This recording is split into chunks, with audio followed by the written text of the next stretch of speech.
На 6 януари отбелязваме един от най-значимите християнски празници през годината – Богоявление, познат още и като Йорданов ден. Според библейския разказ на този ден Исус Христос е покръстен във водите на река Йордан от Йоан Кръстител. Обичаят на днешния ден повелява свещеник да хвърля кръст във водата, а млади мъже, въпреки студа и ниската температура, да го извадят.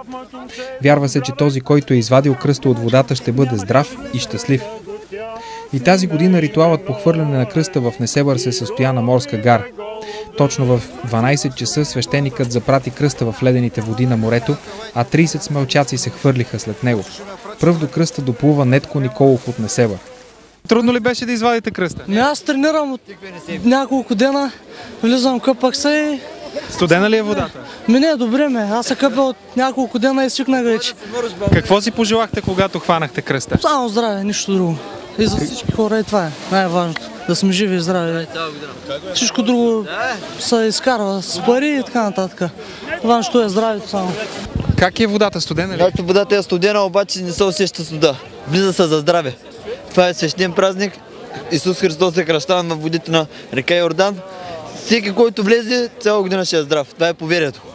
В края на церемонията отец Петър от храм Свето Успение Богородично в Несебър напръска с осветена вода хората за здраве.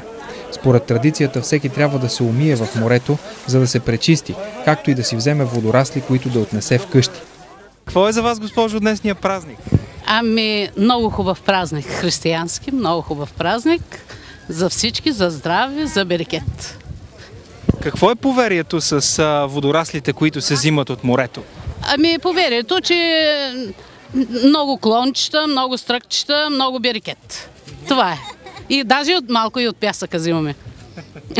За повече парички. И вода се? И водичка сме си взели от черквата. Много тържествен е празника днес. Всички сме тук с надежда за здрави, късмет, берекет за града. За финал кметът на Несебър Николай Димитров поздрави жителите и гостите на града с днешния празник и връчи наградата на победителя – икона на Светата майка Дева Мария.